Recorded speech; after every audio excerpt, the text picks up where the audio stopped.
वो घर श्मशान है जिसमें प्रभु चर्चा न हो। आज का मानव इतना व्यस्त है कि चाह कर भी भजन के लिए समय नहीं निकाल पाता। ऐसी परिस्थिति में गीता का संदेश कर्ण कुहरों तक पहुंच भर जाए तो परम श्रेय और समृद्धि के संस्कारों का बीजारोपण हो जाता है। भगवान की वाणी के इन कैसेटों से दिन भर उस परम प्रभु का स्मरण बना रहेगा और यही भजन की आधारशिला है।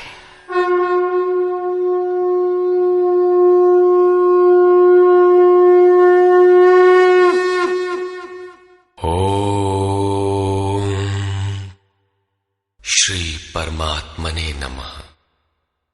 यथार्थ गीता श्रीमद् भगवत गीता अथ नवमोऽध्याय। प्रस्तुत अध्याय में योगेश्वर श्री कृष्ण ने स्वयं चर्चा की कि योग युक्त पुरुष का ऐश्वर्य कैसा है, सब में व्याप्त रहने पर भी वो कैसे निर्लेप है, करते हुए भी वो कैसे अकर्ता है। उस पुरुष के स्वभाव एवं प्रभाव पर प्रकाश डाला। योग को आचरण में ढालने पर आने वाले देवतादिक विघ्नों से सतर्क किया और उस पुरुष के शरण होने पर बल दिया। श्री भगवान उवाच।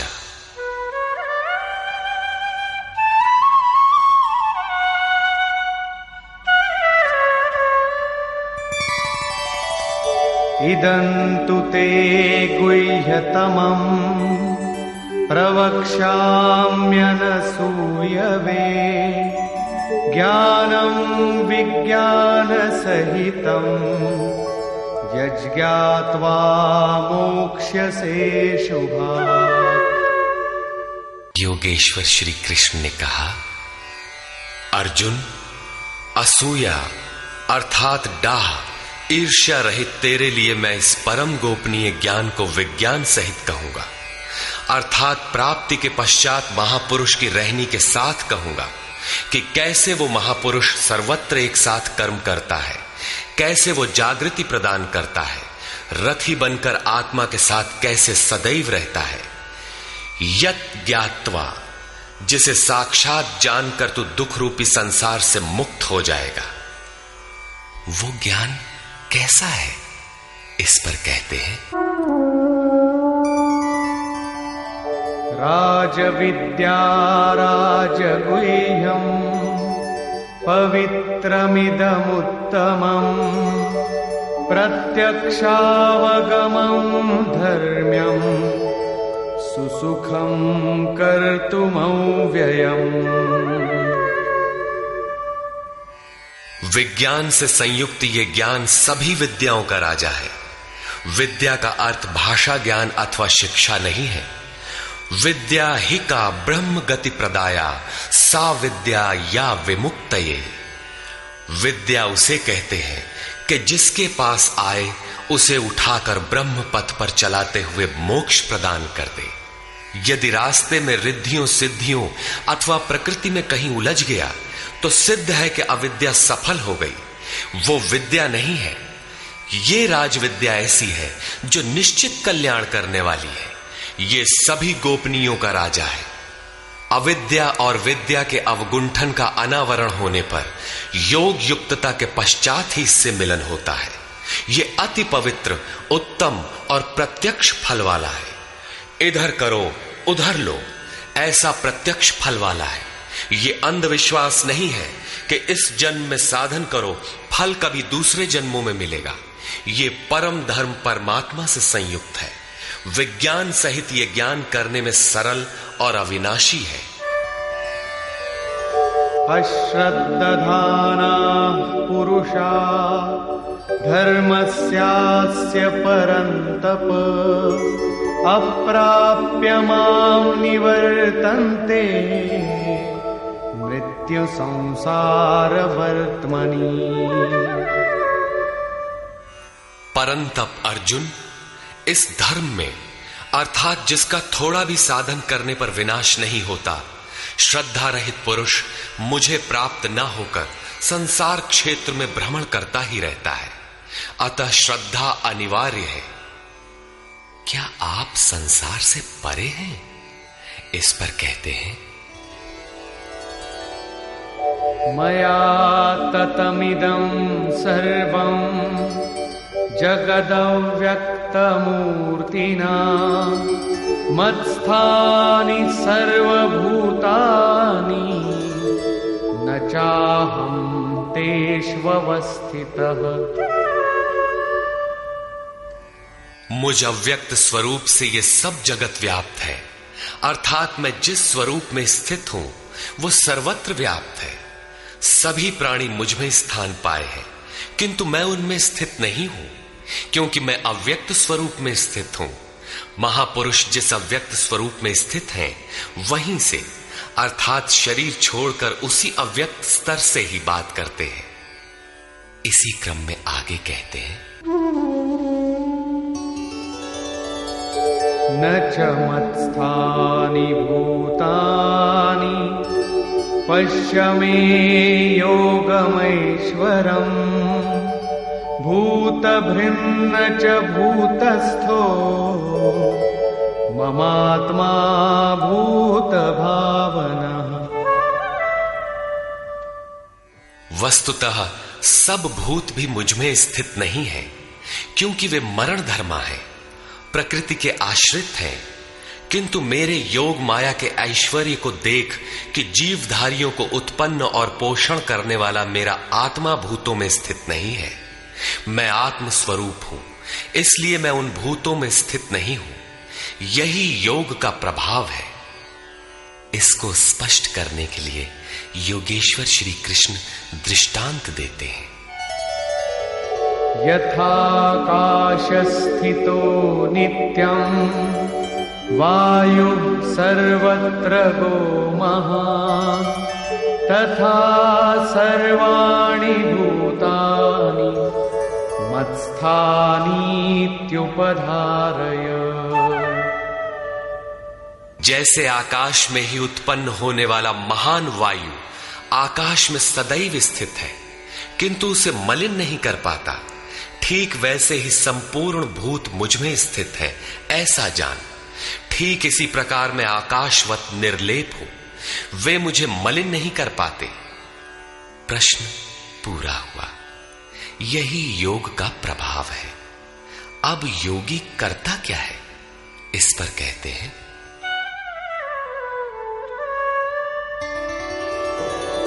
सर्वभूतानि कौन्तेय प्रकृतिं यान्ति मामिकाम् कल्पक्षये पुनस्तानि कल्पादौ विसृजाम्यहम्।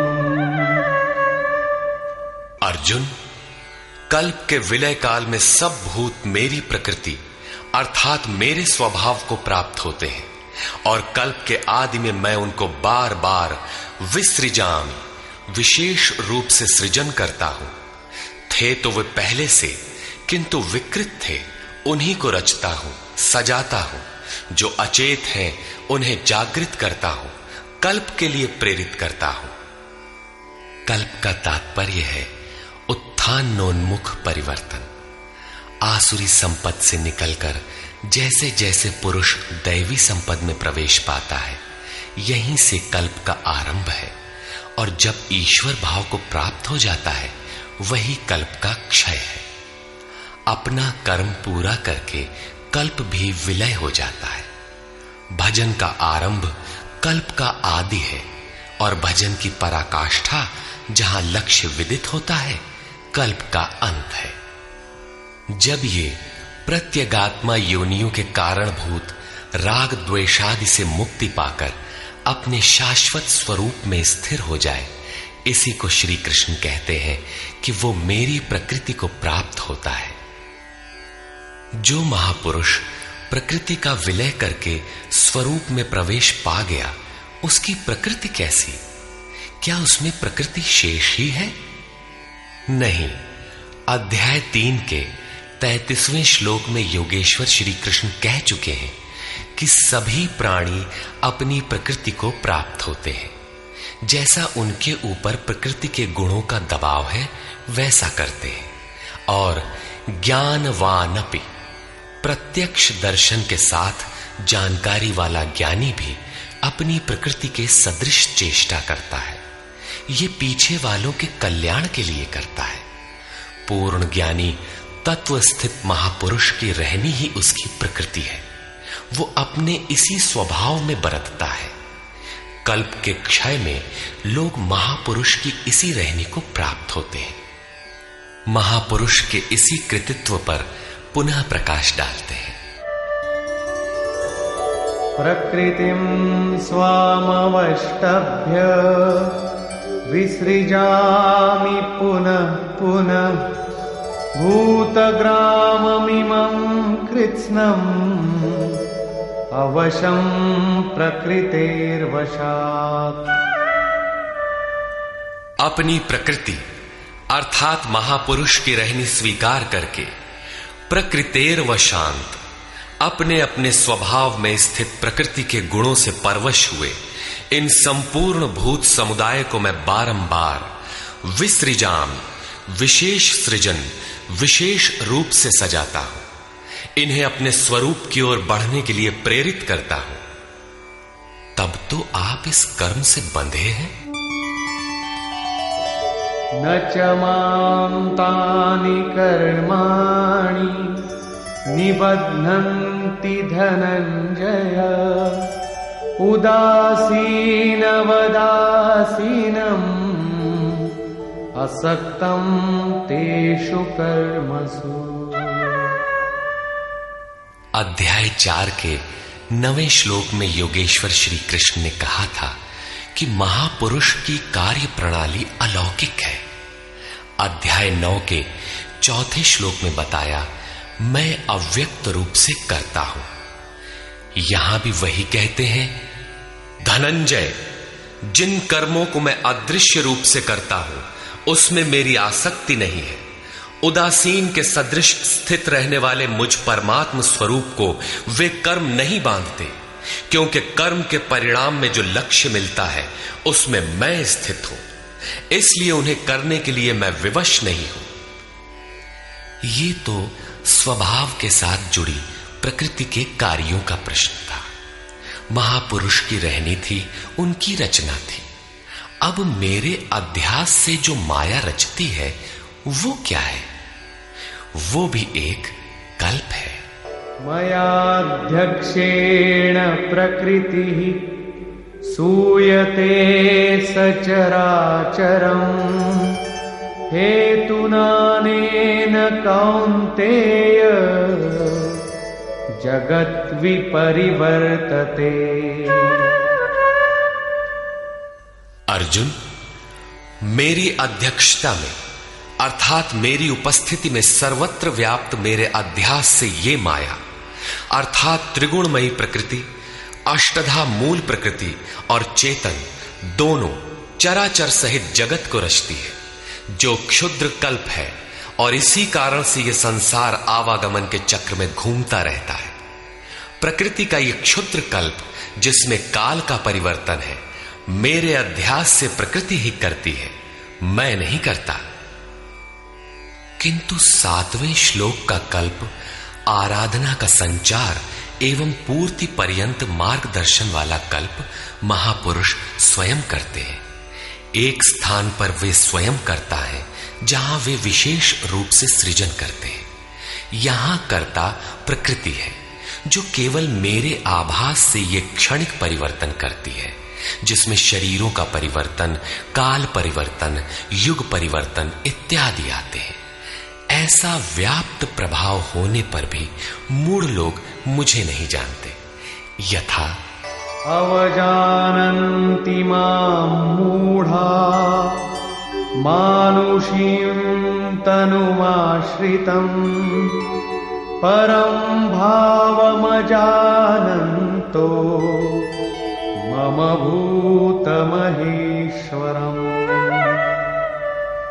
संपूर्ण भूतों के महान ईश्वर रूप मेरे परम भाव को न जानने वाले मूढ़ लोग मुझे मनुष्य शरीर के आधार वाला और तुच्छ समझते हैं। संपूर्ण प्राणियों के ईश्वरों का भी जो महान ईश्वर है, उस परम भाव में मैं स्थित हूं, किंतु हूं मनुष्य शरीरधारी। मूढ़ लोग इसे नहीं जानते, वे मुझे मनुष्य कहकर संबोधित करते हैं। उनका दोष भी क्या है? जब वे दृष्टिपात करते हैं तो महापुरुष का शरीर ही तो दिखाई पड़ता है। कैसे वे समझे कि आप महान ईश्वर भाव में स्थित हैं? वे क्यों नहीं देख पाते? इस पर कहते हैं, मोघाशा मोघ कर्माणो मोघ ज्ञानाविचेतसः राक्षसीमासुरीं चैव प्रकृतिं मोहिनीं श्रिताः। वे वृथा आशा अर्थात जो कभी पूर्ण न हो ऐसी आशा, वृथा कर्म अर्थात बंधनकारी कर्म, वृथा ज्ञान अर्थात जो वस्तुतः अज्ञान है, विचेतसः विशेष रूप से अचेत हुए राक्षसों और असुरों के से मोहित होने वाले स्वभाव को धारण किए होते हैं, अर्थात आसुरी स्वभाव वाले होते हैं, इसलिए मनुष्य समझते हैं। असुर और राक्षस मन का एक स्वभाव है, न कि कोई जाति या योनि। आसुरी स्वभाव वाले मुझे नहीं जान पाते, किंतु महात्मा जन मुझे जानते और भजते हैं। महात्मानस्तु मां पार्थ दैवीं प्रकृतिमाश्रिताः भजन्त्यनन्यमनसो ज्ञात्वा भूतादिमौ व्ययम्। हे पार्थ, परंतु दैवी प्रकृति अर्थात दैवी संपत्ति के आश्रित हुए महात्मा जन मुझे सब भूतों का आदिकरण अव्यक्त और अक्षर जानकर अनन्य मन से अर्थात मन के अंतराल में किसी अन्य को स्थान न देकर केवल मुझ में श्रद्धा रखकर निरंतर मुझे भजते हैं। किस प्रकार भजते हैं? इस पर कहते हैं, सततं कीर्तयन्तो मां यतन्तश्च दृढव्रताः नमस्यन्तश्च मां भक्त्या नित्ययुक्ता उपासते। वे निरंतर चिंतन के व्रत में अचल रहते हुए मेरे गुणों का चिंतन करते हैं, प्राप्ति के यत्न करते हैं और मुझे बारंबार नमस्कार करते हुए सदैव मुझसे संयुक्त होकर अनन्य भक्ति से मुझे उपासते हैं, अविरल लगे रहते हैं। कौन सी उपासना करते हैं? कैसा है ये कीर्ति ज्ञान?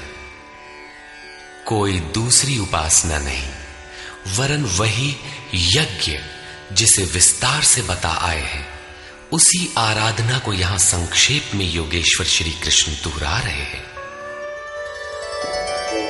ज्ञानयज्ञेन चाप्यन्ये यजन्तो मामुपासते एकत्वेन पृथक्त्वेन बहुधा विश्वतो मुखम्।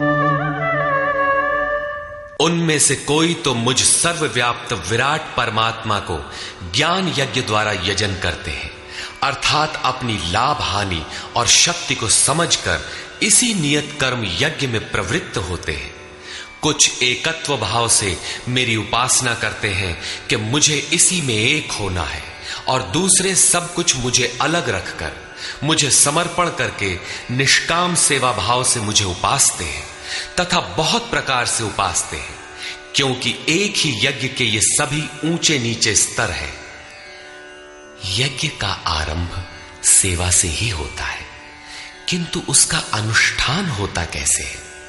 योगेश्वर श्री कृष्ण कहते हैं, यज्ञ मैं करता हूं। यदि महापुरुष रथी न हो तो यज्ञ पार नहीं लगेगा। उन्हीं के निर्देशन में साधक समझ पाता है कि अब वो किस स्तर पर है, कहां तक पहुंच सका है। वस्तुतः यज्ञ करता कौन है? इस पर योगेश्वर श्री कृष्ण कहते हैं, अहं क्रतुरहं यज्ञः स्वधाहमहमौषधम् मन्त्रोऽहमहमेवाज्यम् अहमग्निरहं हुतम्। कर्ता मैं हूं। वस्तुतः कर्ता के पीछे प्रेरक के रूप में सदैव संचालित करने वाला इष्ट ही है। कर्ता द्वारा जो पार लगता है मेरी देन है। यज्ञ मैं हूं। यज्ञ आराधना की विधि विशेष है। पूर्ति काल में यज्ञ जिसका सृजन करता है उस अमृत का पान करने वाला पुरुष सनातन ब्रह्म में प्रवेश पा जाता है।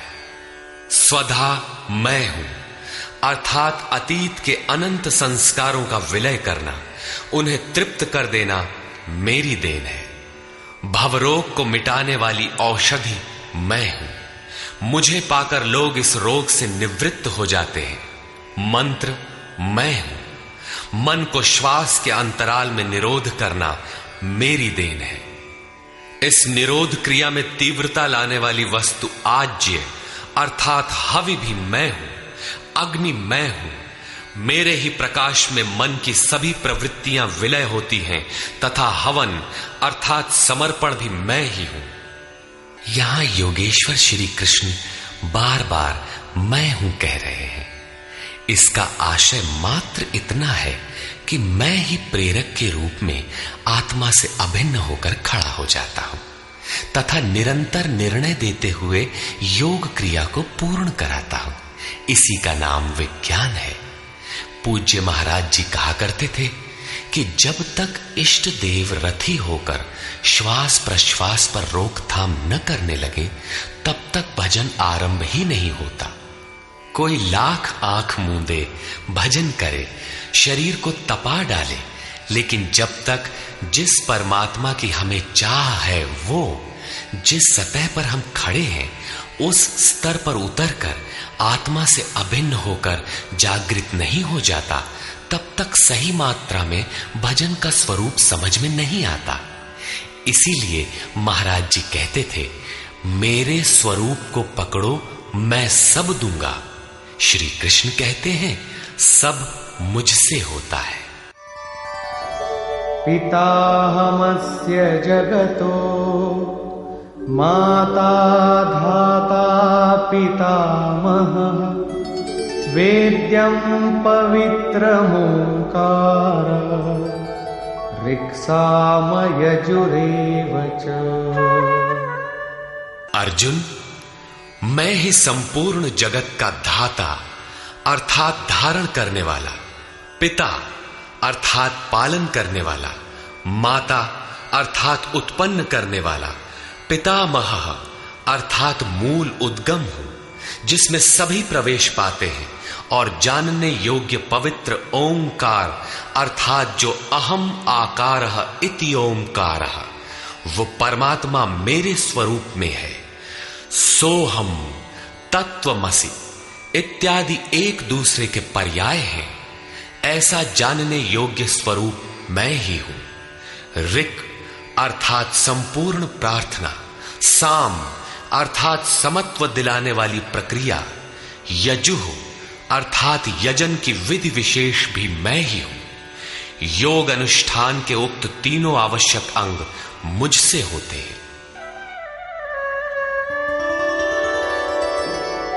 गतिर्भर्ता प्रभु साक्षी निवास शरणं सुहृत् प्रभवः प्रलय स्थानं निधानं बीजमव्ययम्।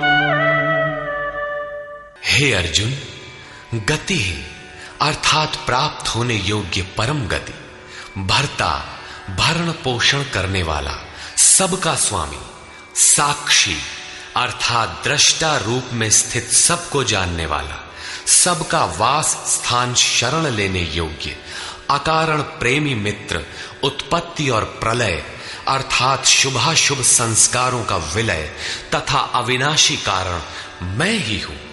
अर्थात अंत में जिनमें प्रवेश मिलता है वे सारी विभूतियां मैं ही हूं। तपाम्यहमहं वर्षं निगृह्णाम्युत्सृजामि च अमृतं चैव मृत्युश्च सदसच्चाहमर्जुन। मैं सूर्य रूप से तपता हूं, वर्षा को आकर्षित करता हूं, मृत्यु से परे अमृतत्व तथा मृत्यु, सत और असत सब कुछ मैं ही हूं। अर्थात जो परम प्रकाश प्रदान करता है वो सूर्य मैं ही हूं। कभी कभी भजने वाले मुझे असत भी मान बैठते हैं, वे मृत्यु को प्राप्त होते हैं। इस प्रकार कहते हैं, त्रैविद्या मां सोमपाः पूतपापाः यज्ञैरिष्ट्वा स्वर्गतिं प्रार्थयन्ते ते पुण्यमासाद्य सुरेन्द्रलोकम् अश्नन्ति दिव्यान् दिवि देवभोगान्। आराधना विद्या के तीनों अंग ऋक्, साम और यजु अर्थात प्रार्थना, समत्व की प्रक्रिया और यजन का आचरण करने वाले, सोम अर्थात चंद्रमा के क्षीण प्रकाश को पाने वाले, पाप से मुक्त होकर पवित्र हुए पुरुष उसी यज्ञ की निर्धारित प्रक्रिया द्वारा मुझे इष्ट रूप में पूजकर स्वर्ग के लिए प्रार्थना करते हैं। यही असत की कामना है जिससे वे मृत्यु को प्राप्त होते हैं, उनका पुनर्जन्म होता है, जैसा पिछले श्लोक में योगेश्वर ने बताया। वे पूजते मुझे ही हैं, उसी निर्धारित विधि से पूजते हैं, किंतु बदले में स्वर्ग की याचना करते हैं। वे पुरुष अपने पुण्य के फल स्वरूप इंद्रलोक को प्राप्त होकर स्वर्ग में देवताओं के दिव्य भोग भोगते हैं, अर्थात ये भोग भी मैं ही देता हूं। ते तं भुक्त्वा स्वर्गलोकं विशालम् क्षीणे पुण्ये मर्त्यलोकं विशन्ति एवं त्रयी धर्ममनुप्रपन्ना गतागतं काम कामा लभन्ते। वे उस विशाल स्वर्ग को भोग कर पुण्य क्षीण होने पर मृत्युलोक अर्थात जन्म मृत्यु को प्राप्त होते हैं। इस प्रकार त्रयी धर्मम प्रार्थना, समत्व एवं यजन की तीनों विधियों से एक ही यज्ञ का अनुष्ठान करने वाले मेरे शरण हुए भी कामना वाले पुरुष बारंबार जाने आने को अर्थात पुनर्जन्म को प्राप्त होते हैं। अतः किसी प्रकार की कामना नहीं करनी चाहिए। जो कामना नहीं करते उन्हें क्या मिलता है? अनन्याश्चिन्तयन्तो मां ये जनाः पर्युपासते तेषां नित्याभियुक्तानां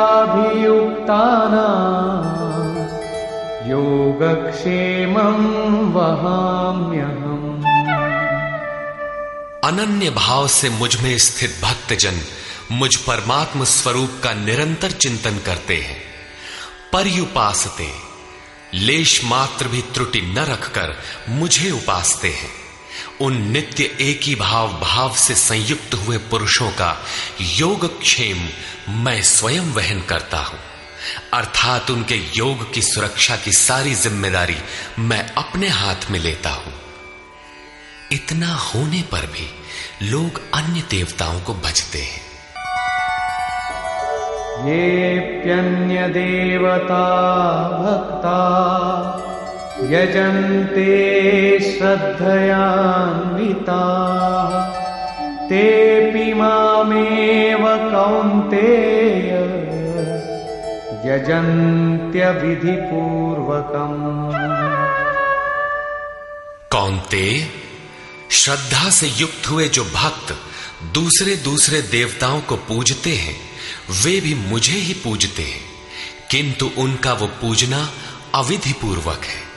मेरी प्राप्ति की विधि से रहित है। यहां योगेश्वर श्री कृष्ण ने दूसरी बार देवताओं के प्रकरण को लिया है। सर्वप्रथम अध्याय 7 के 20वें से 23वें श्लोक तक उन्होंने कहा, अर्जुन, कामनाओं द्वारा जिनके ज्ञान का अपहरण कर लिया गया है, ऐसे मूढ़ बुद्धि पुरुष अन्य देवताओं की पूजा करते हैं, और जहां पूजा करते हैं वहां देवता नाम की सक्षम सत्ता तो है नहीं, परंतु पीपल, पत्थर, भूत, भवानी अथवा अन्यत्र जहां उनकी श्रद्धा झुक जाती है वहां कोई देवता नहीं है। मैं ही सर्वत्र हूं। उस स्थान पर मैं ही खड़ा होकर उनकी देव श्रद्धा को उन स्थानों पर स्थिर करता हूं। मैं ही फल का विधान करता हूं, फल देता हूं। फल निश्चित मिलता है, किंतु उनका फल नाशवान है। आज है तो कल भोगने में आ जाएगा, नष्ट हो जाएगा, जबकि मेरा भक्त नष्ट नहीं होता। अतः वे मूढ़ बुद्धि जिनके ज्ञान का अपहरण हो गया है वही अन्य देवता की पूजा करते हैं।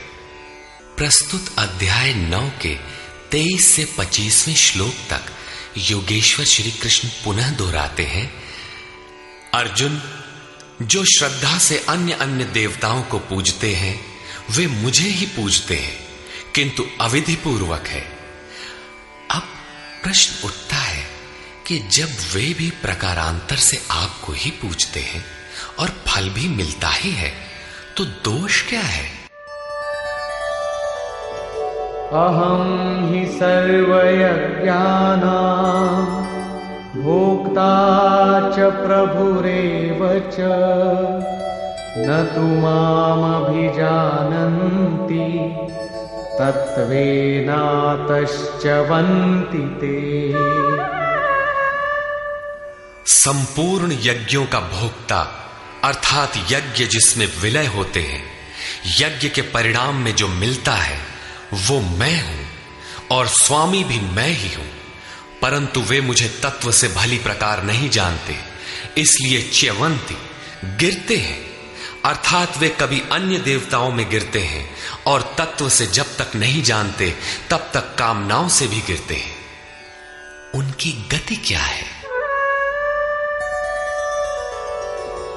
यान्ति देवव्रता देवान् पितॄन् यान्ति पितृव्रता भूतानि यान्ति भूतेजा यान्ति मद्याजिनोऽपि माम्। अर्जुन, देवताओं को पूजने वाले देवताओं को प्राप्त होते हैं। देवता हैं तो परिवर्तित सत्ता, वे अपने सदकर्मानुसार जीवन व्यतीत करते हैं। पितरों को पूजने वाले पितरों को प्राप्त होते हैं, अर्थात अतीत में उलझे रहते हैं। भूतों को पूजने वाले भूत होते हैं, शरीर धारण करते हैं, और मेरा भक्त मुझे प्राप्त होता है। वे मेरे साक्षात स्वरूप होते हैं, उनका पतन नहीं होता। इतना ही नहीं, मेरी पूजा का विधान भी सरल है।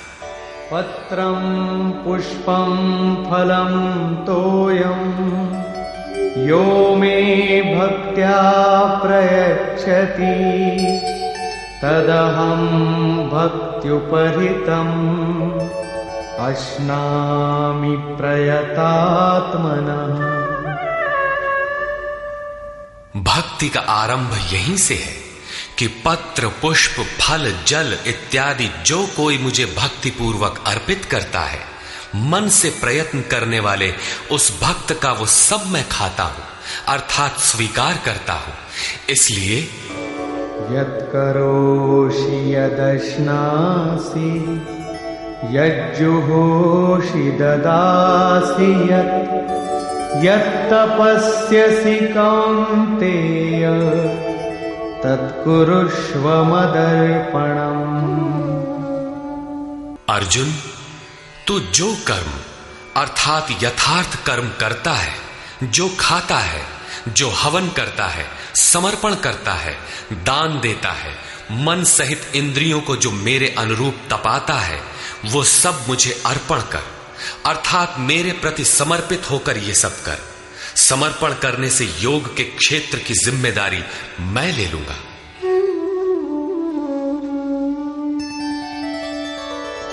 शुभाशुभ फलैरेवं मोक्ष्यसे कर्म बन्धनैः संन्यासयोगयुक्तात्मा विमुक्तो मामुपैष्यसि।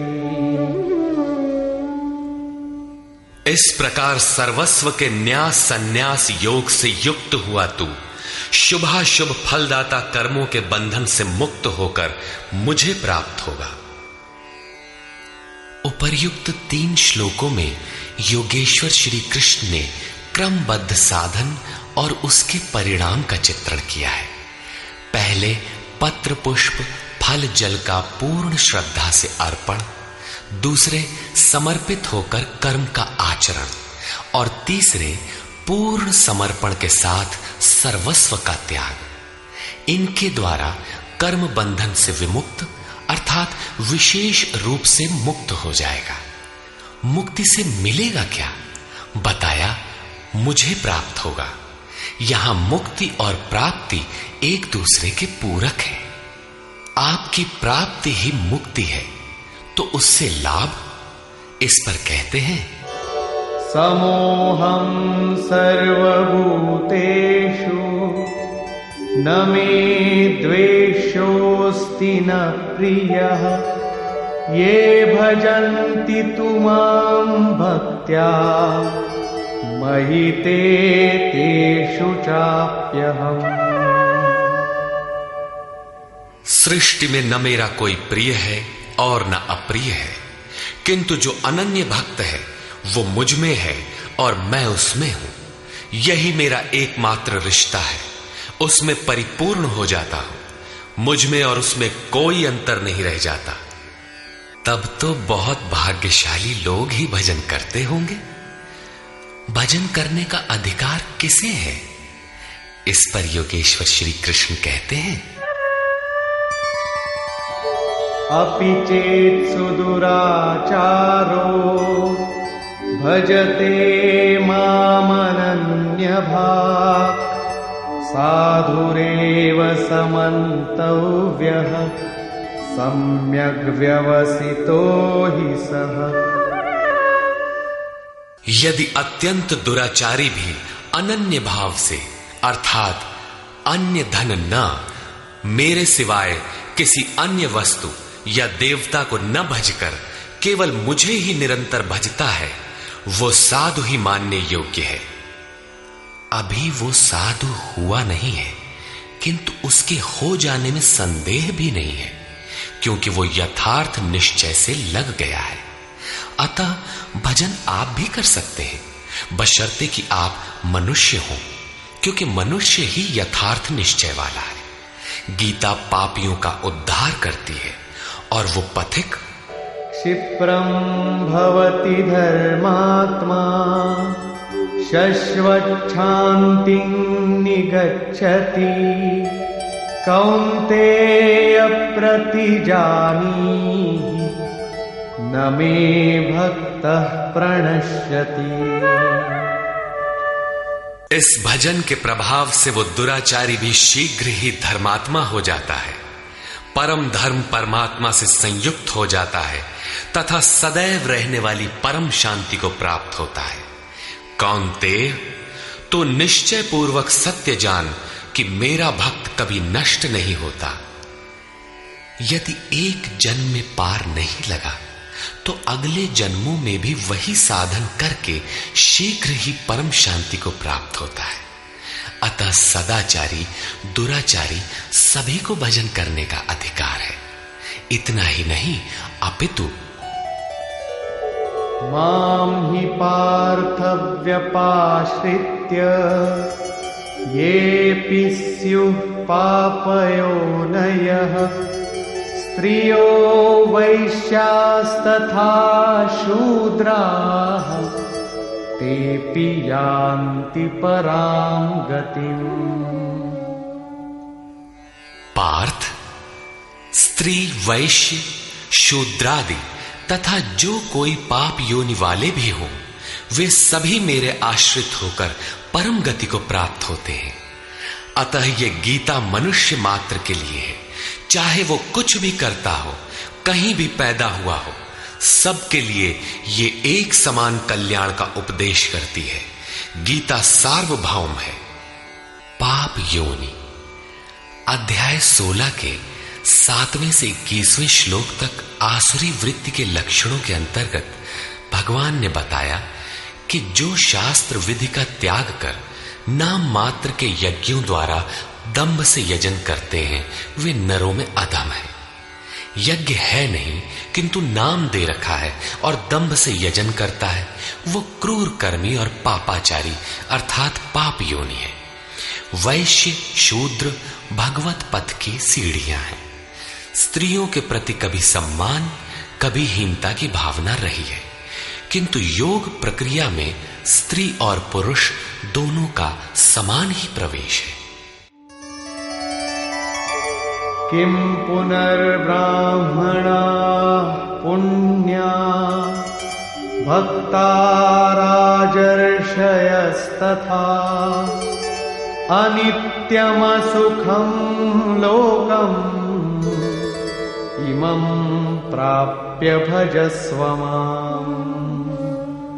फिर तो ब्राह्मण तथा राजर्षि क्षत्रिय श्रेणी के भक्तों के लिए कहना ही क्या है। ब्राह्मण एक अवस्था विशेष है जिसमें ब्रह्म में प्रवेश दिला देने वाली सारी योग्यताएं विद्यमान है। शांति, आर्जव, अनुभवी, उपलब्धि, ध्यान और इष्ट के निर्देशन पर जिसमें चलने की क्षमता है, यही ब्राह्मण की अवस्था है।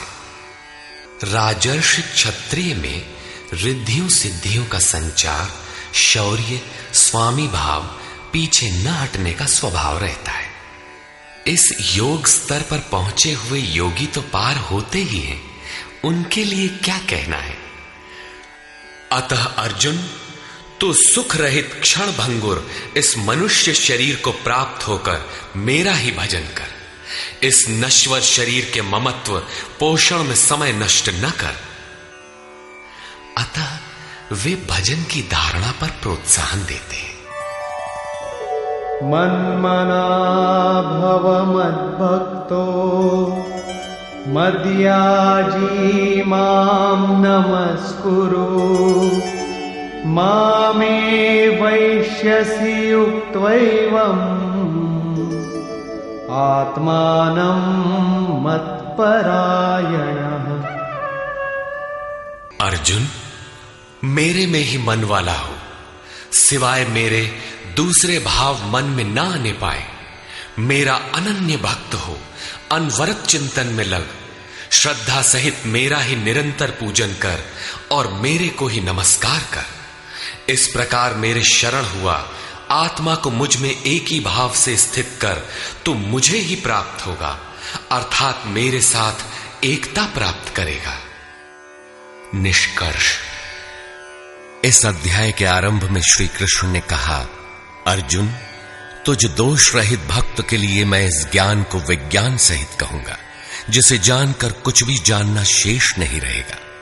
इसे जानकर तू संसार बंधन से छूट जाएगा। यह ज्ञान संपूर्ण विद्याओं का राजा है। विद्या वह है जो परब्रह्म में प्रवेश दिलाए। यह ज्ञान उसका भी राजा है, अर्थात निश्चित कल्याण करने वाला है। यह संपूर्ण गोपनीयों का भी राजा है। गोपनीय वस्तु को भी प्रत्यक्ष कराने वाला है। यह प्रत्यक्ष फल वाला, साधन करने में सुगम और अविनाशी है। इसका थोड़ा भी साधन आपसे पार लग जाए तो इसका कभी नाश नहीं होता, वरन इसके प्रभाव से वह परम श्रेय तक पहुंच जाता है। किंतु इसमें एक शर्त है। श्रद्धा विहीन पुरुष परम गति को प्राप्त न होकर संसार चक्र में भटकता है। योगेश्वर श्री कृष्ण ने योग के ऐश्वर्य पर भी प्रकाश डाला। दुख के संयोग का वियोग ही योग है, अर्थात जो संसार के संयोग वियोग से सर्वथा रहित है, उसका नाम योग है। परम तत्व परमात्मा के मिलन का नाम योग है। परमात्मा की प्राप्ति ही योग की पराकाष्ठा है। जो इसमें प्रवेश पा गया, उस योगी के प्रभाव को देख कि संपूर्ण भूतों का स्वामी और जीवधारियों का पोषण करने वाला होने पर भी मेरा आत्मा उन भूतों में स्थित नहीं है। मैं आत्म स्वरूप में स्थित हूं, वही हूं जैसे आकाश से उत्पन्न सर्वत्र विचरने वाला वायु आकाश में ही स्थित है, किंतु उसे मलिन नहीं कर पाता। उसी प्रकार संपूर्ण भूत मुझ में स्थित है, लेकिन मैं उनमें लिप्त नहीं हूं। अर्जुन, कल्प के आदि में मैं भूतों को विशेष प्रकार से रचता हूं, सजाता हूं, और कल्प के पूर्ति काल में संपूर्ण भूत मेरी प्रकृति को अर्थात योगारूढ़ महापुरुष की रहनी को, उनके अव्यक्त भाव को प्राप्त होते हैं। यद्यपि महापुरुष प्रकृति से परे हैं, किंतु प्राप्ति के पश्चात स्वभाव अर्थात स्वयं में स्थित रहते हुए लोक संग्रह के लिए जो कार्य करता है, वह उसकी एक रहनी है। इसी रहनी के कार्यकलाप को उस महापुरुष की प्रकृति कहकर संबोधित किया गया है। एक रचयिता तो मैं हूं जो भूतों को कल्प के लिए प्रेरित करता हूं, और दूसरी रचयिता त्रिगुणमयी प्रकृति है जो मेरे अध्यास से चराचर सहित भूतों को रचती है। यह भी एक कल्प है जिसमें शरीर परिवर्तन, स्वभाव परिवर्तन और काल परिवर्तन निहित है। इस प्रकार कल्प दो प्रकार के हैं। एक तो वस्तु का, शरीर और काल का परिवर्तन कल्प है। यह परिवर्तन प्रकृति ही मेरे आभास से करती है, किंतु इससे महान कल्प जो आत्मा को निर्मल स्वरूप प्रदान करता है, उसका श्रृंगार महापुरुष करते हैं। वे अचेत भूतों को सचेत करते हैं। भजन का आदि ही इस कल्प का आरंभ है, और भजन की पराकाष्ठा कल्प का अंत है। जब यह कल्प भवरोग से पूर्ण निरोग बनाकर शाश्वत ब्रह्म में प्रवेश अर्थात स्थिति दिला देता है, उस प्रवेश काल में योगी मेरी रहनी और मेरे स्वरूप को प्राप्त होता है। प्राप्ति के पश्चात महापुरुष की रहनी ही उसकी प्रकृति है।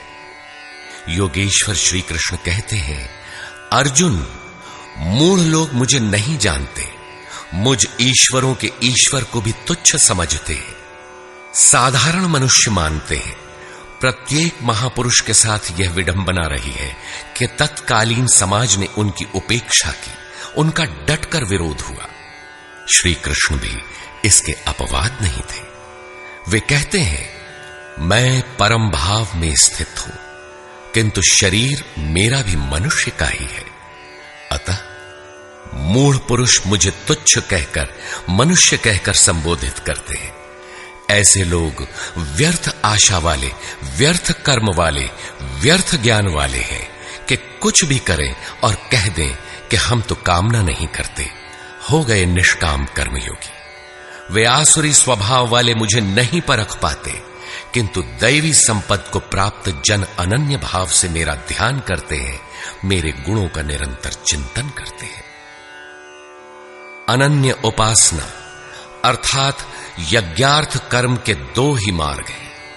पहला है ज्ञान मार्ग अर्थात अपने भरोसे, अपनी शक्ति को समझकर उसी नियत कर्म में प्रवृत्त होना, और दूसरी विधि स्वामी सेवक भावना की है, जिसमें सद्गुरु के प्रति समर्पित होकर वही कर्म किया जाता है। इन्हीं दो दृष्टियों से लोग मुझे उपासते हैं, किंतु उनके द्वारा जो पार लगता है वह यज्ञ, वह हवन, वह कर्ता, श्रद्धा और औषधि जिससे भावरोग की चिकित्सा होती है, मैं ही हूं। अंत में जो गति प्राप्त होती है वह गति भी मैं ही हूं। इसी यज्ञ को लोग त्रैविद्या, प्रार्थना, यजन और समत्व दिलाने वाली विधियों से संपादित करते हैं, किंतु बदले में स्वर्ग की कामना करते हैं। तो मैं स्वर्ग भी देता हूं। उसके स्वभाव से वे इंद्र पद प्राप्त कर लेते हैं, दीर्घ काल तक उसे भोगते हैं, किंतु पुण्य क्षीण होने पर वे पुनर्जन्म को प्राप्त होते हैं। उनकी क्रिया सही थी, किंतु भोगों की कामना रहने पर पुनर्जन्म पाते हैं। अतः भोगों की कामना नहीं करनी चाहिए। जो अनन्य भाव से अर्थात मेरे सिवाय दूसरा है ही नहीं, ऐसे भाव से जो निरंतर मेरा चिंतन करते हैं, लेश मात्र भी त्रुटि न रह जाए, ऐसे जो भजते हैं, उनके योग की सुरक्षा का भार मैं अपने हाथ में ले लेता हूं। इतना होने पर भी कुछ लोग अन्य देवताओं की पूजा करते हैं, वे भी मेरी ही पूजा करते हैं, किंतु वह मेरी प्राप्ति की विधि नहीं है। वे संपूर्ण यज्ञों के भोक्ता के रूप में मुझे नहीं जानते, अर्थात उनकी पूजा के परिणाम में मैं नहीं मिलता, इसीलिए उनका पतन हो जाता है। वे देवता, भूत अथवा पितरों के कल्पित रूप में निवास करते हैं, जबकि मेरा भक्त साक्षात मुझ में निवास करता है, मेरा ही स्वरूप हो जाता है। योगेश्वर श्री कृष्ण ने इस यज्ञार्थ कर्म को अत्यंत सुगम बताया कि कोई फल फूल या जो भी श्रद्धा से देता है उसे मैं स्वीकार करता हूं। अतः अर्जुन, तू जो कुछ आराधना करता है मुझे समर्पित कर। जब सर्वस्व का न्यास हो जाएगा तब योग से युक्त हुआ तू कर्मों के बंधन से मुक्त हो जाएगा और वह मुक्ति मेरा ही स्वरूप है। दुनिया में सब प्राणी मेरे ही हैं, किसी भी प्राणी से न मुझे प्रेम है न द्वेष, मैं तटस्थ हूं, किंतु जो मेरा अनन्य भक्त है मैं उसमें हूं, वो मुझ में है। अत्यंत दुराचारी जघन्यतम पापी ही कोई क्यों ना हो, फिर भी अनन्य श्रद्धा भक्ति से मुझे भजता है तो वह साधु मानने योग्य है।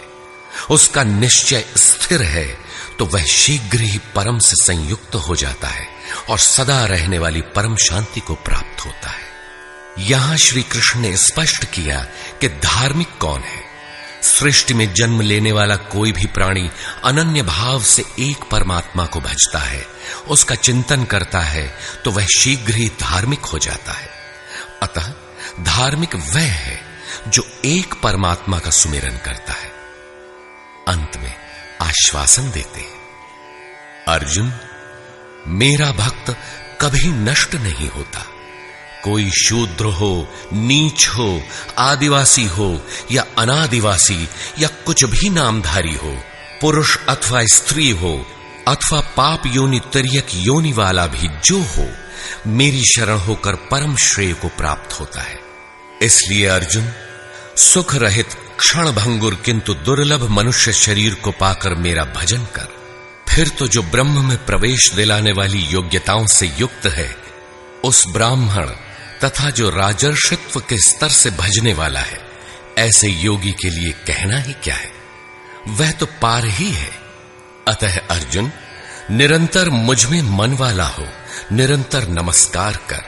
इस प्रकार मेरी शरण में हुआ तू मुझे ही प्राप्त होगा, जहां से पीछे लौटकर नहीं आना पड़ता। प्रस्तुत अध्याय में उस विद्या पर प्रकाश डाला गया जिसे श्री कृष्ण स्वयं जागृत करते हैं। यह राज विद्या है जो एक बार जागृत होने पर निश्चित कल्याण करती है। अतः ओम तत्सदिति श्रीमद्भगवद गीता सूपनिषत्सु ब्रह्म विद्यायाम योग शास्त्रे श्री कृष्णार्जुन संवादे राज विद्या जागृति नाम नवमोऽध्यायः। इस प्रकार स्वामी अड़गड़ानंद कृत श्रीमद् भगवद गीता के भाष्य यथार्थ गीता का 9वां अध्याय पूर्ण होता है। हरि ओम।